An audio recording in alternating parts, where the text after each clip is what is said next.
Góðan daginn, heyrið þið í mér? Já, Allavega eitt já. Sjáið þið á skjánum hérna glæru? heyri í þér.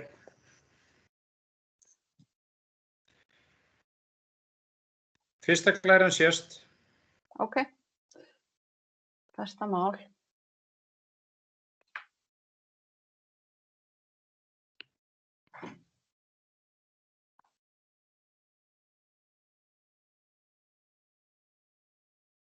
Ok, ég ætla bara að byrja, klukkan er 11.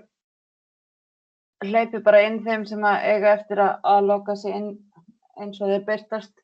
Hérna, þetta er í fyrsta skipti sem við höfum svona fjarvinnustofu og við allavega prófum þetta. Við erum að fara í gegnum kynninguna sem við förum venjulega alltaf í gegnum í vinnustofunum og hérna svara vonandi flestum svona praktískum spurningum varðandi hérna umsjónargerð í uppbyggingarsjóðinn og hérna þið megi bara endilega spyrja bara jafnóðum og spurningarnar hérna koma upp og hérna sjáum hvort að við getum ekki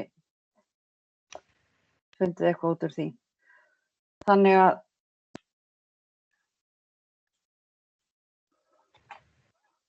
tilgangurinn sérst með vinnustofan, hann hefur svolítið verið að fá fleiri góðar umsóknir og auka náttúrulega styrkjamöguleika umsækjendana og það er svolítið svona fylgni á milli þess að hafa sótt sér ráðgjöf og hérna leiðsögn við umsóknargerðina og að fá styrki og líka til að fækka bara ófullkomnum umsóknum því að uppbyggingarsjóðurinn gerir mjög mikla kröfu að umsóknarformið sé notað og það sé fyllt almennlega út í alla reitina í því og það er ekki vel séð í raun og veru að skrifa bara inn í reitina sjá viðhengt fylgiskjal. Við skulum nota umsóknarformið eins og það kemur fyrir.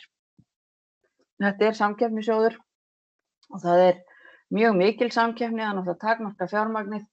Við erum að tala kannski 50 til 60 milljónir sem er úthlutað til atvinnu- og nýsköpunarverkefna, til menningarverkefna og svo til verkefna, stofn- og rekstrarverkefna á sviði menningar. Og samkeppnin hefur alveg sérstaklega mikil hvað varðar menningarverkefni undanfarin ár og hérna valið bara verið virkilega erfitt. Þannig að hérna það að skrifa góða umsókn fyrir þennan sjóð er bara mjög mikilvægt. Ég ætla að fara svolítið í gegnum hérna úthlutunar reglurnar og hérna og gáttina svona bara samhliða og tek náttúrulega bara strax með fram að styrkurinn hann getur aldrei verið hærri heldur en 50% af kostnaðaráætlun verkefnisins. Þannig að það sem þið eru að fara að sækja núna er í mesta lagi 50% af því sem verkefnið má eða mun kosta.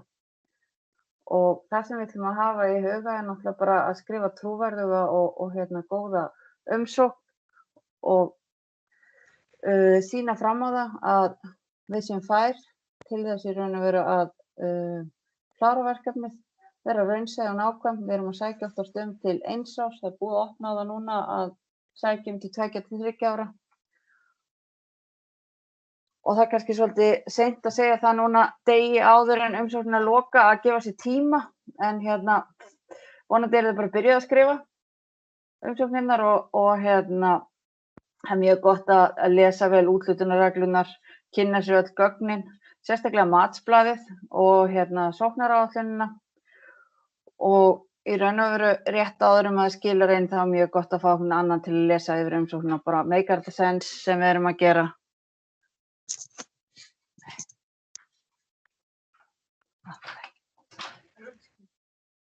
Má ég koma með eina spurningu? Já, eitt Ég kíkti aðeins inn á vef Austurbrúar núna í fyrradag. Ég fann hvergi þetta umsóknar eyðublað til þess að sækja þennan styrk eða sækja styrk í sjóðinn. Þannig að þú þarft að benda okkur á það hvar við eigum að finna það.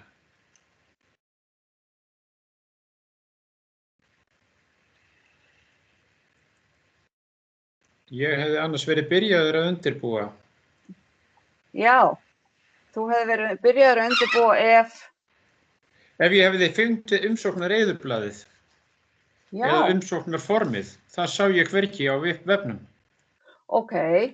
Ef að þú ert staddur inn á heimasíðu Austurbrúar,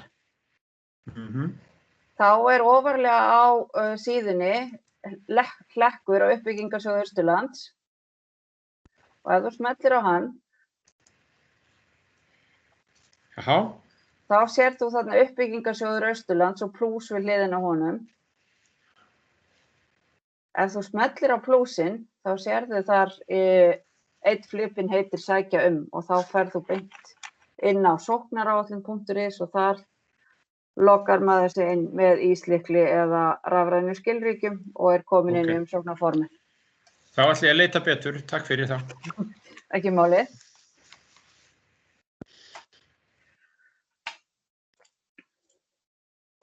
Þetta er þess matsblaðið sem að, ég var að tala um. Ég sendi ykkur öllum bæði þessar leiðbeiningar sem ég er að fara í gegnum og líka úthlutunarreglurnar og þið finnið þar líka á heimasíðu Austurbrúar undir uppbyggingarsjóður, undir úthlutunarreglur og áherslur og þær eru bæði til á íslensku og ensku.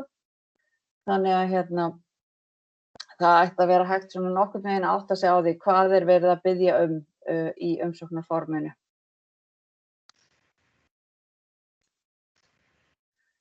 Matsblaðið skiptist í raun og veru í 3 hluta.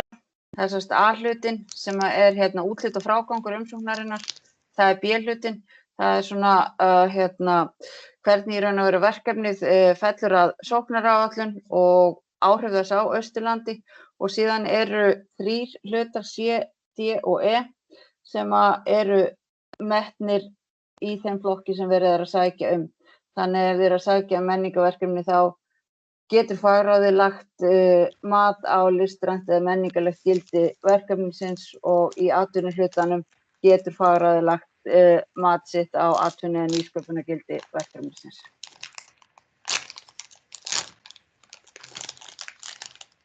Og svona aðeins bara feril umsóknanna. Það eru sem sagt 2 5 manna fagráð sem að lesa allar umsóknirnar. Og þau í raun og veru meta umsóknirnar algjörlega út frá matsblaðinu sem ég var að sýna ykkur. Þannig að þegar þið eru búin að skrifa umsókn, þá getið þið svolítið mátað sjálf umsóknina ykkar við matsblaðið og séð svona sirka hvað þið eru að skora af stigum og hvar í raun og veru gæti verið hægt að bæta í. Og það er svo úthlutunarnefnd sem tekur loka ákvörðun eftir tillögu fagráðsins, en það er fyrst og fremst fagráðið sem leggur mat á umsóknirnar ykkar. Það er að koma inn kannski 120-30 umsóknir á hverju ári, þannig að hvort fagráðum sig er að lesa 50-60 umsóknir. Þannig að það er mjög mikilvægt að þið fyllið vel út í umsóknarformið og ég ætla að fara bara beint í hlutan sem skiptir mjög miklu máli. Þegar að þau opna umsóknina ykkar, það er lýsingin á verkefninu. Hvað eru þið að sækja Og það er einmitt þetta, hvar finnum við umsóknarformið? Við getum farið, eins og ég sagði áðan, í gegnum heimasíðu Austurbrúar og fundið þar tengilinn, en við getum líka farið beint inn á þessa slóð, sóknaráætlun.is. Finnst alltaf pínlítið skrítið að skrifa hana með svona 2A í röð, en þið farið sérst þar inn og það er mjög mikilvægt ef þið eru að sækja fyrir stofnun eða félag að fara inn á íslykli eða rafrænum skilríkjum sem tengja stofnunin eða félaginu. Því ef þið farið inn á ykkar eigin, þá er umsóknin í ykkar nafni og ef þið fáið styrk, þá skrifast í raun og veru styrkurinn á ykkur sem verktakalaun eða tekjur og kemur þannig fram á ykkar skattframtali. Þannig að það er mjög mikilvægt að hafa þetta í huga ef þið eru að sækja fyrir félag eða stofnun að fara inn á réttum íslykli. Og það sem tekur á móti ykkur þegar þið eru komin inn í gáttina er fyrst þessi blaðsíða. Og þetta er blaðsíða 4 í úthlutunar reglunum, leiðbeiningunum sem ég sendi ykkur með. Og þetta eru áherslunar úr sóknaráætlun Austurlands. Við höfum sett þetta þarna svona til aðeins að auðvelda ykkur að máta verkefnið ykkar inn í sóknaráætlunina og hvernig í raun og veru þið getið, það er nefnilega sér reitur hana aftar í forminu, hvernig þið getið skrifað lýsinguna á verkefninu ykkar þannig að það sé augljóst og það falli að þessum áherslum. Þannig að kynnið ykkur þetta, þó þið kynnið ykkur ekki alla sóknaráætlunina, að skoða sérstaklega þessar áherslur, markmið og hugmyndafræði uppbyggingarsjóðsins. Það er mjög mikilvægt að verkefni falli að sóknaráætluninni. Og þetta form er ágætt að mörgu leyti að það er mjög lítil hætta á því að það detti út það sem maður hefur skrifað. Þannig að við getum hætt að vinna í umsókn og farið svo bara þarna inn aftur, vinna í umsókn sem þegar er til og þá sjáum við umsóknina getur farið inn í hann og það á allt að vera eins og það var þegar við skildum við það. Því að það er alltaf þannig að maður skrifar aldrei betri texta heldur en þegar hann hverfur í einhverju svona formi og þannig að það er ágætt. Og þið geti verið með fleiri en eina umsókn í gangi á sömu kennitölunni, það er ekkert sem að stoppar það. En þegar við erum að stofna nýja umsókn, þá smellum við þarna á, stofna nýja umsókn og næsta blaðsíða sem tekur við ykkur er þessi hér, úthlutunarreglurnar og viðmiðin. Þetta er blaðsíða 5 og 6 í heftinu sem ég sendi ykkur með og það er ágætt að kynna sér það mjög vel því að í raun og veru er matsblaði bara sett upp á punktaformi en nánari útlistun á því hvernig ber að meta hvern og einn punkt, hún er þarna í þessu hefti. Þannig að það er ágætt að kynna sér það vel. Og ef við förum aðeins yfir úthlutunarreglurnar, þá geta umsækjendur í uppbyggingarsjóðs verið bæði einstaklingar, það geta verið félög og stofnanir. Það er mikill kostur að það sé á Austurlandi eða með mjög sterka tengingu við landshlutann og ef þið eru að sækja stofn eða rekstrarstyrki þá geta þeir bara verið á sviði menningar og lista. Og það er krafan 50% mótframlag á móti styrk sjóðsins og þau þurfa að gefa skýringu á því. Við förum aðeins yfir það í flipanum kostnaðaráætlun og höfum í huga að upplýsingar verkefni þarna í punkti 3 að það er birt opinberleg lýsing á verkefninu þegar eða ef þið fáið styrk. Síðustu 2 ár þá hefum við gefið út svona sérstakann bækling bara með yfirliti yfir styrkþega og verkefnin þeirra, þannig við skulum aðeins kíkja á þann reit. Ég ætla nú ekki að fara yfir allar úthlutunarreglurnar en aðeins að stoppa við 5 að yfirleitt er verið að úthluta til 1 árs. Að verkefni á ekki að standa yfir lengur en 1 ár og það er ekki hægt að styrkja það sem þegar hefur verið gert í verkefni. En við opnuðum á það í fyrra að hægt sé að sækja styrki til 2 til 3 ára að ákveðnum skilyrðum uppfylltum og þið finnið þær á blaðsíðu 6 og 7 í heftinu. Og það getur bara verið ákveðin kostur að vera með tryggða fjármögnun ef við erum með verkefni sem er vel varðað, við vitum að það tekur í raun og veru þetta langan tíma eða þá að við erum með verkefni sem er endurtekið í nokkuð föstum skorðum með litlum breytingum að þurfum ekki að sækja á hverju ári. Þannig að það er allan að búið að opna á þetta. Ef að verkefni ykkar er leyfisskylt að einhverju leyti þá er umsækjandi ábyrgur fyrir því. Ég ætla ekki að fara yfir restina af úthlutunarreglunum því að það snúa að því sem að gerist ef þið fáið styrk en það er þá bara gerður samningur greiðslu og uppbyggingarsjóðurinn gerir ákveðna kröfu það að haldin séu tímaskýrslur og nótum sé skilað þegar að verkefni lýkur.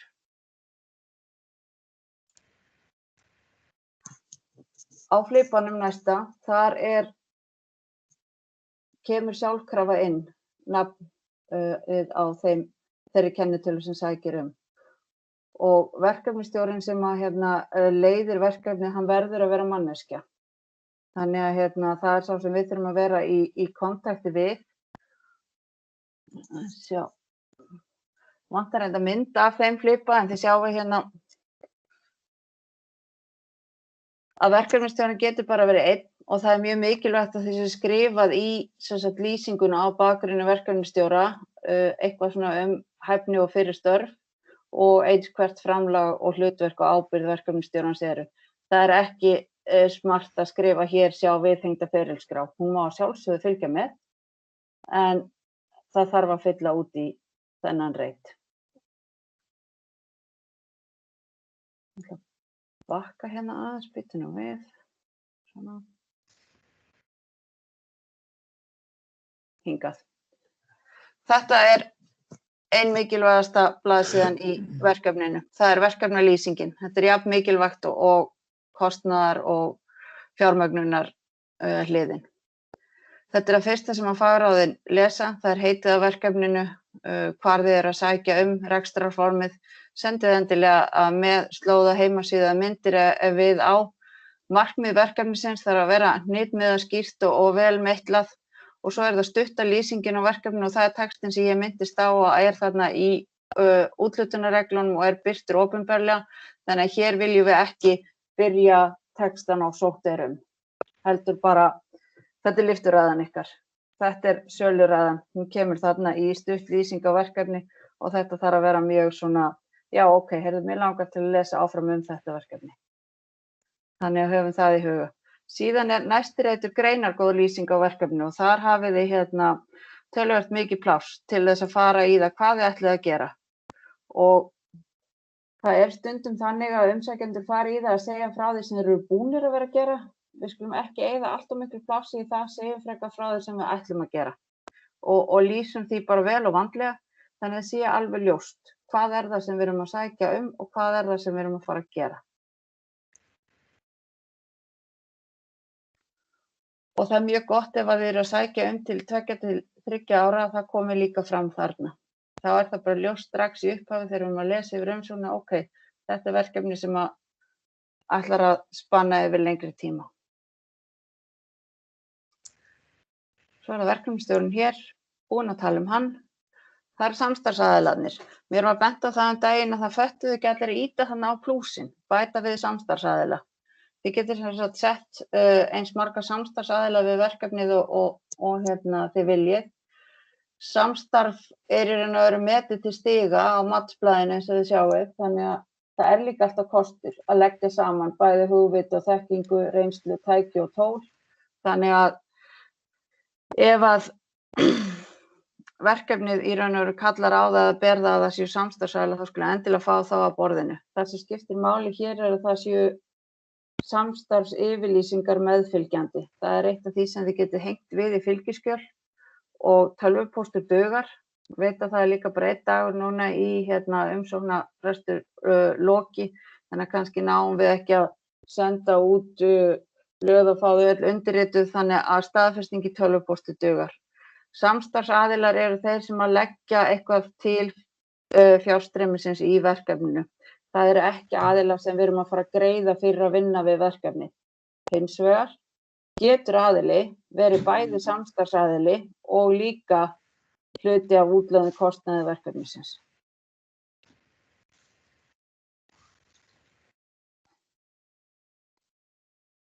Þið stoppið mig ef eitthvað óljóst.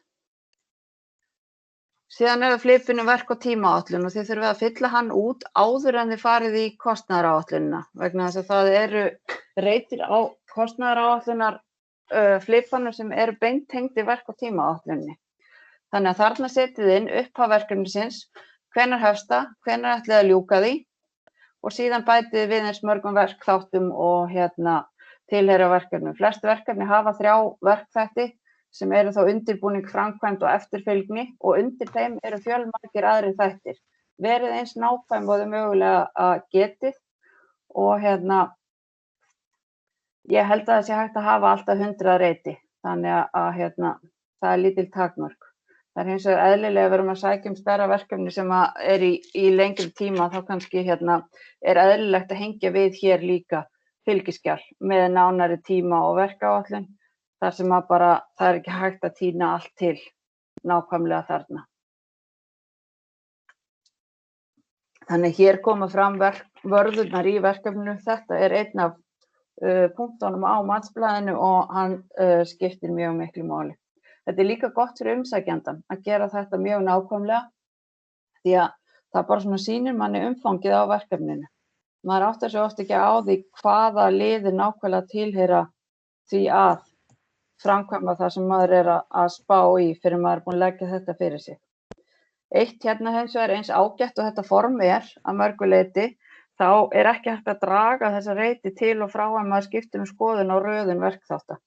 Þannig að ég legg alltaf til að þið setið þetta upp í Word eða Excel áður en að þið byrjið að fylla þetta inn ef þetta eru margir verkþættir, bara svona til að máta það. Og svo skulið þið raða þeim þarna inn.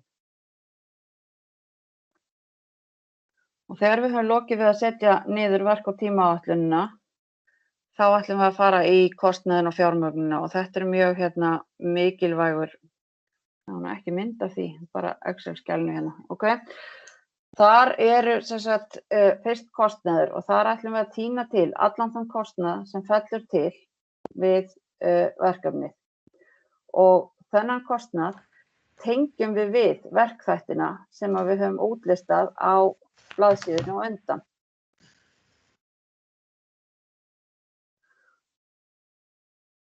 Og þetta í raun og veru leggur sig saman sjálft, þannig að og ef að þið eru með stórt verkefni, þá skulið þið bara endilega hengja líka við viðskiptaáætlun eða annað sem að tilheyrir verkefninu.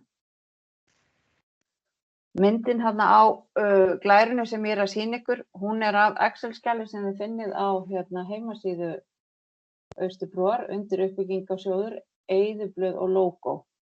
Og það er ágætt að nota þetta svona til þess að setja niður verkefni fyrst þegar maður er átt að sjá því, ok, hvaða kostnaðarliðir tilheyra verkefninu, hvaða tekjur er ég að taka inn og til þess að ramma þetta svolítið á móti hvernig í raun og veru við erum að ná þessum 50% á móti.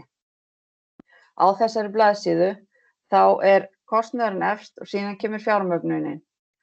Í fjármögnuninni þá getið sett vinnuframlag, þið getið líka sett styrki. Ef þið eru að sækja styrki annars staðar en hafið ekki fengið svar, þá getið þið merkt við þar óstaðfest. Það er í lagi. Og við getum sett vinnuframlag, til dæmis okkar eigin, báðum eigin, bæði í kostnað og í fjármögnun, sem þýðir raun og veru það þá að við ætlum að fá greitt bara fyrir hluta af okkar vinnu.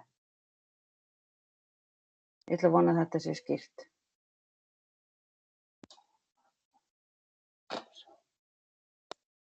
Og ég ætla aðeins að fara í gegnum hvað það er sem er styrkhæft. Þannig að það verði ekki neitt misskilningur varðandi það.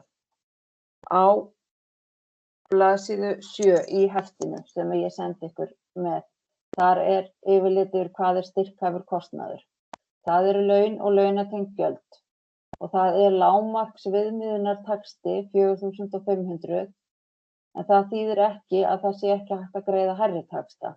Þetta er hins vegar til að koma í veg fyrir það að fólk sé að setja 1000 kall á vinnustundina sína. Þannig að við miðum við lágmark 4.500 og það þarf að halda tímaskýrslur yfir vinnu við verkefnið. Það er hægt að sækja fyrir ferða- og fundakostnaði. Það er hægt að sækja fyrir aðkeyptri þjónustu og annar kostnaður gæti til dæmis verið sérhæfður búnaður vegna verkefnisins. Almennur skrifstofubúnaður eða húsnæði er ekki styrkhæft en eitthvað sem er mjög sérhæft og án þess væri í raun og veru framgangur verkefnisins ómögulegur, það er styrkhæft. Þannig að uppbyggingarsjóðurinn er ekki að fjármagna fjárfestingar í fyrirtækjum, kaup á lóðum eða húsnæði. Skráning menningarminja fellur ekki undir uppbyggingarsjóðinn. Starfsemi íþróttafélaga ekki heldur. Það á heima til dæmis í íþróttasjóði. Bæjarhátíðir eru ekki hluti af því sem uppbyggingarsjóðurinn fjármagnar eða almennar samkomur án skilgreindar sérstöðu eins og stendur í úthlutun reglum. Það er til dæmis oft átt bara við tónleika þar sem að væri eðlilegt að miðasala myndi standa undir kostnaðinum. Safnaðarstarf og hefðbundið menningarstarf innan skóla fellur heldur ekki undir Það er búið að opna á það að uppbyggingarsjóðurinn geti styrkt rannsóknir, en það eru þá rannsóknir sem eiga bara engan aðgang að öðrum sjóðum og það er bara þannig hér á Austurlandi að við höfum ekki verið að sækja mikið og heldur bara alls ekki að fá úr rannsóknarsjóðum vegna sem hér vantar svo mikið að grunnrannsóknum. Þannig að það er allavega búið að opna á þann möguleika núna.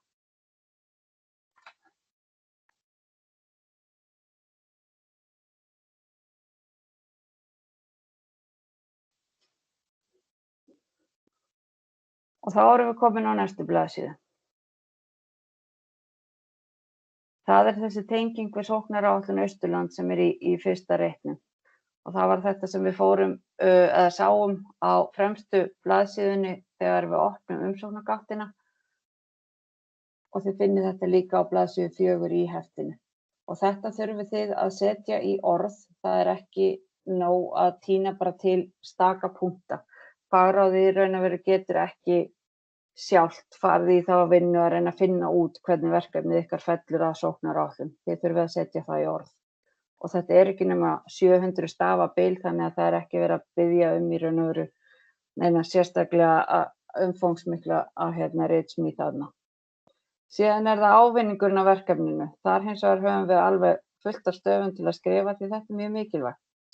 Og við erum mjög gjörn á að hugsa oft ávinning sem eingöngu efnahagslegan eða fjárhagslegan, en það er metin í raun og veru þessi þríþætti auður, samfélagslegur, menningarlegur og efnahagslegur og þeir eru allir jafngildir.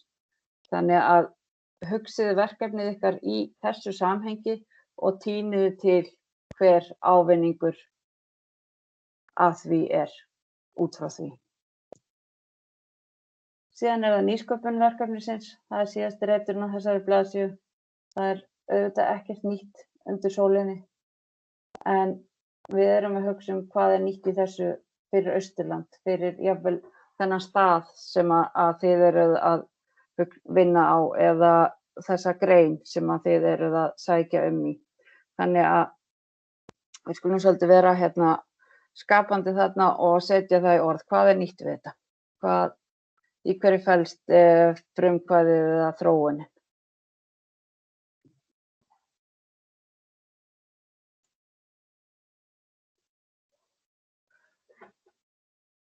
Veit ekki alveg af hverju þessi glæra er þarna, en á fyrstu blaðsíðunni sem þið fyllið út í lýsingu á verkefni, nú ætlum ég bara að bakka hérna.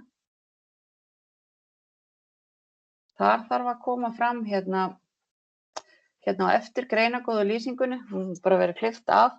Þar kemur fram kynningarplanið á verkefni ykkar. Við höfum svolítið að fiska eftir því að þið munið eftir því að hafa logo sóknaráætlunarinnar á öllum auglýsingum sem að tengjast verkefninu og það er beðið að allir til dæmis viðburðir séu auglýstir á svæðisvísu.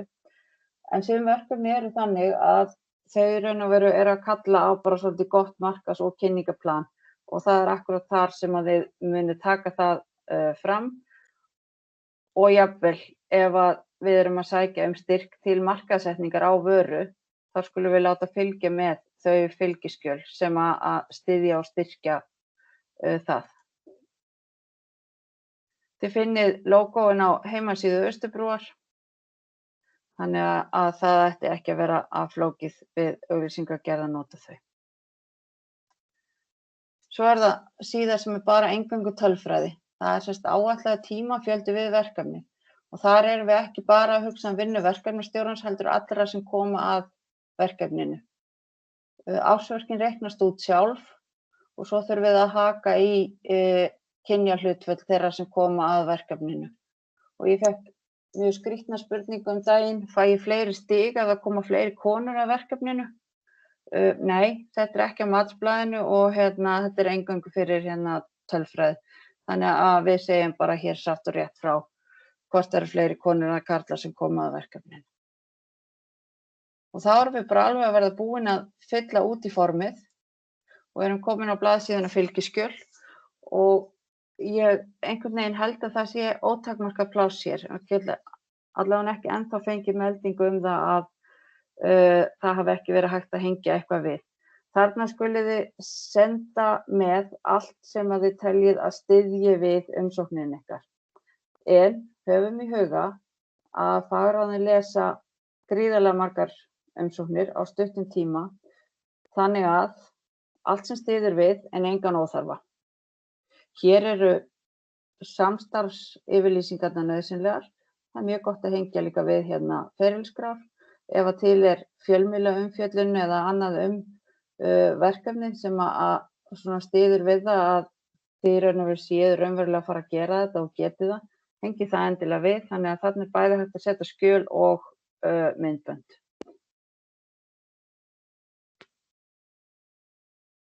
Og þá erum við búin að fara í gegnum umsóknarformið. Eru þið með einhverjar spurningar varðandi það? Eru þið búin að fara inn í formið og skoða það?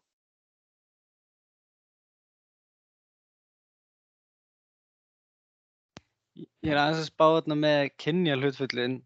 Já.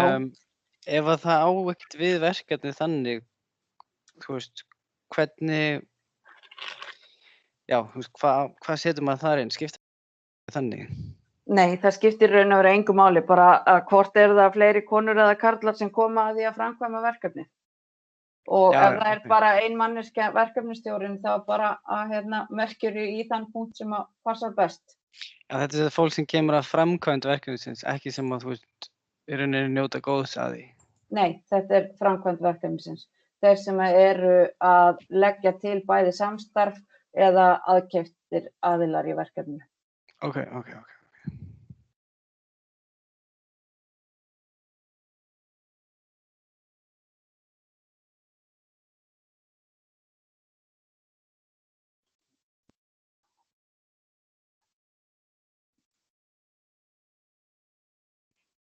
Ég er með eina spurningu. Já. Ég er að pæla í þessu samstarfsyfirlýsing. Þú nefndir það eitthvað áðan. Já.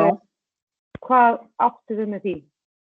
Semst, ef að það er einhver að vinna með þér í verkefninu og hann er að leggja til sig bara hluta af vinnutíma sínum án launa, þá er hann samstarfsaðiliðinn. Þá þarf þú að hengja við þarna í fylgiskjölin að X og X vinna saman að verkefninu, þú veist, og það sé staðfest. Sumir eru með þessar yfirlýsingar bara tilbúnar í Word-skjölum, bara samstarfsyfirlýsing af því þeir eru með marga samstarfsaðila og bara senda á og láta skrifa undir og þeir fá skannaði að taka myndir og hengja bara við allt í einu svona búmsi. Þetta geta líka verið aðilar sem eru þér til ráðgjafar í verkefninu, til dæmis innan fag- og fræðastofnana, að bara það er mjög mikilvægt að þessar samstarfsyfirlýsingar fylgi, því að það hefur komið fyrir að fólk hefur skreytt umsóknirnar sínar með samstarfsaðilum sem kannast ekkert við að hafa átt að taka þátt í verkefninu. Ó, já, ok.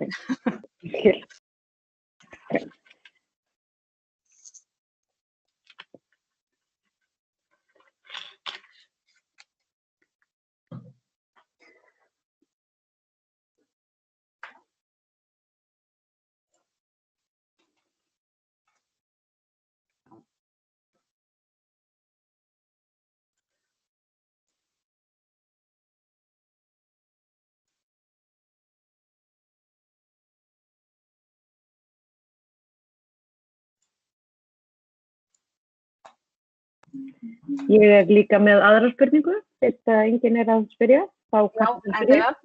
Ég er að velta fyrir mér þegar maður er að sækja eins og smiðjur eða námskeið eða svoleiðis. Það er hvergi flipið fyrir það hann í byrjun. Myndi maður þá bara titla það undir, það er menninga eða hvernig? Sjáið þið núna umsóknargáttina sem ég er að deila með ykkur á skjánum? Já. Ok, ég ætla bara að skrá mig nefnilega inn sem snöggvast. Þannig að ef það er eitthvað svona óljóst hér, þá skulum við bara fara í það. Þú ert semst að meina einhverjum verkefni, þar sem að þú ert að tala tegund styrks og undir tegund styrks. Já. Ok. Ef að þú finnur ekkert af þessu, þá auðvitað hakaru bara í annað. Ok, já. annað, akkurat, ok. Já, við höfum nefnilega yfirleitt haft það þannig á fundum fagráðs menningar að við byrjum á að fara yfir allar umsóknirnar og flokka það niður eftir í raun og veru listgreinum og annað flokkurinn er þar á meðal og bara fellur stundu þvert á eða passar ekki alveg inn í, þannig að það er alveg í boði. Já. Takk fyrir. Ég ákvað að opna þetta bara aðeins af því að ég sá að þetta var ekki á kynningaglærunum, þessi flipi með kostnaðaráætlunina. Hann er jafn mikilvægur eins og þessi með upplýsingarnar um verkefnið. Upplýsingarnar um verkefnið er náttúrulega bara alveg súper mikilvægt því að hér er það sem að fagráðið er að lesa og í raun og veru getur bara ákveðið ef þetta er mjög svona óljóst og út allt þessi texti að það eyðileggur algjörlega fyrir umsóknum. Þið getur pottþétta tímaáætlun og frábæra kostnaðaráætlun en ef að lýsingin á verkefninu er ekki hnitmið og það er ekki hægt að sjá strax hvað er að sækja þá bara, þið vitið þetta, first impression og allt það. Það er jafn mikilvægt eins og kostnaðaráætlunin. Og hér getið þið bætt við eins mörgum kostnaðarliðum og þið þurfið og tengið á við verkþættina. Þannig ef ég væri hér á verk- og tímaáætluninni búin að segja bara ég ætla að byrja á þessu verkefni á morgun og ég ætla nú ekki að taka nema mánuð í það og svo er það undirbúningurinn. Ég veist að smella einhverjum dagsetningum á það. Hann tekur viku. Framkvæmdin.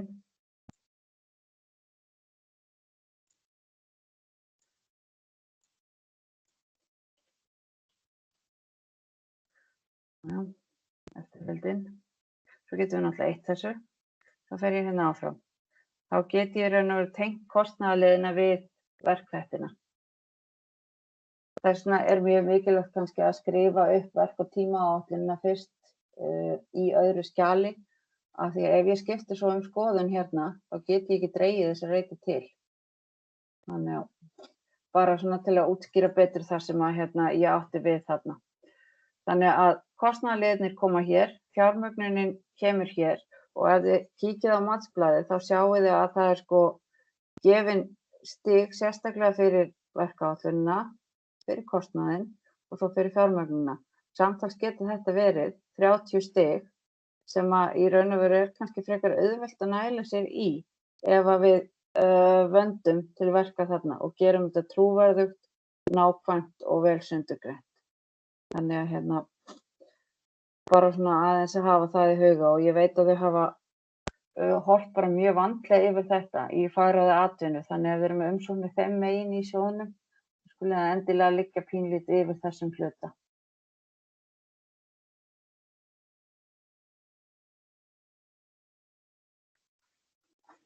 En ef þið hafið í raun og veru engar spurningar þá er ég í raun og veru búin að fara yfir það sem að við förum almennt yfir á vinnustöðunum. Það er aðeins að segja frá úthlutunarreglunum, fara í gegnum umsóknargáttina, en við þurfum að hafa það kannski í huga hér, við erum að skrifa fyrir uppbyggingarsjóð Austurlands. Þetta eru kröfurnar í þessum sjóði, við höfum kannski skrifað í marga aðra sjóði og þá eru kannski allt aðrar kröfur. Ég hef til dæmis stundum verið að skrifa inn í Rannís-sjóði og það virðist oft vera nóg að hengja bara við endalaust af fylgiskjölum og skrifa lítið í formin í sumum þeirra. En hér þá erum við að leysa ykkur með það að fyllið vel út í þetta því umsóknarformið á í raun og veru að standa bara nokkurn veginn sjálft. Að þeir sem eru að lesa yfir verkefni umsóknirnar ykkar að þeir eiga í raun og veru ekki þurfa annað en að kíkja bara aðeins yfir fylgiskjölin.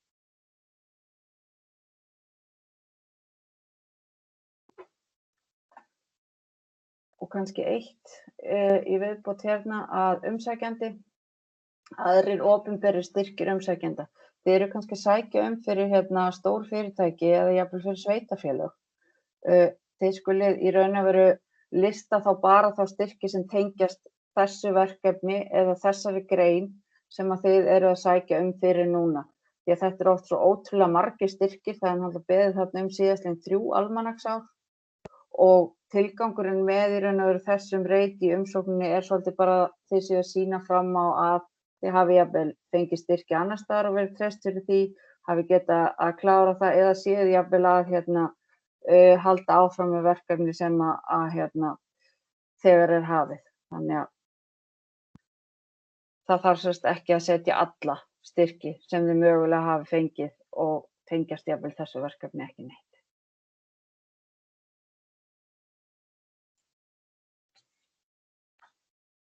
Þannig að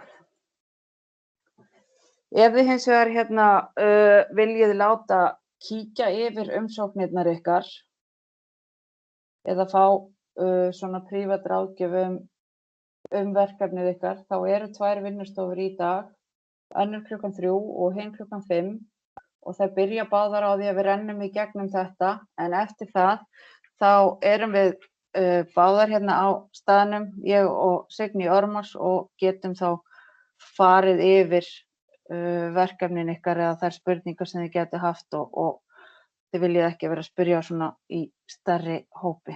Þannig að En fyrir þá sem ekki komast á þessi námskeið sem eru. Já, þá skaltu bara endilega senda okkur línu á bara uppbyggingarsjóður@Austurbrú eða bara mér Tinna@Austurbrú og við reynum að renna bara þá yfir þetta með ykkur og þá jafnvel bara heyrum í ykkur í síma eða setjum upp Teams.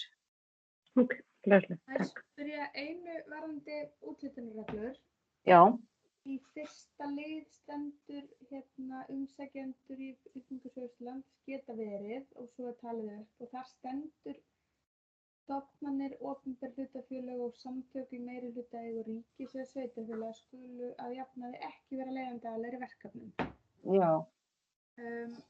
Nú hef ég sótt fyrir sveitarfélag nokkuð oft en við erum að sameinast og búin að sameina sveitarfélag í mun stærra sveitarfélag þar sem að hin sveitarfélögin hafa ekki tamið sér að sækja í nafni sveitarfélags. Er það sjaldgæft að sveitarfélög sækja með þetta þá virðist ekki vera mælst til þess? Já, við höfum í raun og veru verið pínlítið að sveigja þetta hér á Austurlandi. Þetta er í raun og veru úthlutunarreglur sem gilda í öllum hinum landshlutunum. Já. Og við höfum pínlítið verið að sveigja hér. Minni sveitarfélögin eru til dæmis ekki með því að þið sjáuð úthlutanir síðustu ára, þá vissulega eru að koma umsóknir frá sveitarfélögunum en það heitir kannski eitthvað annað eins og menningarstofa eða menningarmiðstöð. En undir kannski hatti minni sveitarfélagum þá er jafnvel stundum bara ein kennitala og bara kennitala sveitarfélagsins og það er ekkert verið að sundurgreina þetta svona. Þannig að við höfum ekki verið mjög stíf á þessu. En núna væri þá kannski svolítið annað landslega eins og fyrir okkur sem að vorum Djúpavogshrepur en erum núna margfalt stærra sveitarfélag. Það gæti verið að það verði það, já. Þannig að, já.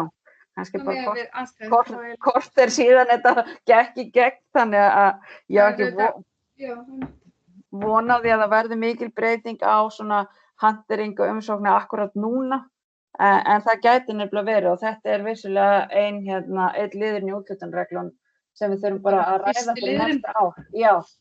Þannig að maður svona þetta stakka aðeins í augun? Já, akkurat. Algjörlega og að ég veit að við sóttum bara sérstakt álit út af þessu og höfum verið aðeins sveigjanlegri með þetta en hinir landshlutarnir. Takk fyrir þetta. Ekki málið. Þannig að ef það eru ekki fleiri spurningar þá ætla ég bara að segja þessari fjarkynningu lokið. Og vona bara að þið hafið fengið einhverjum spurningum svarað allavega.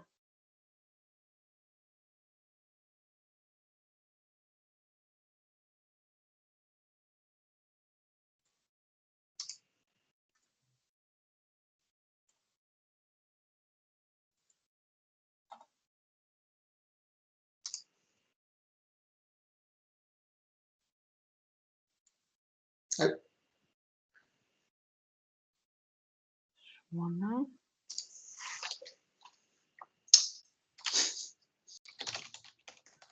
Og svona, búin að loka þessu.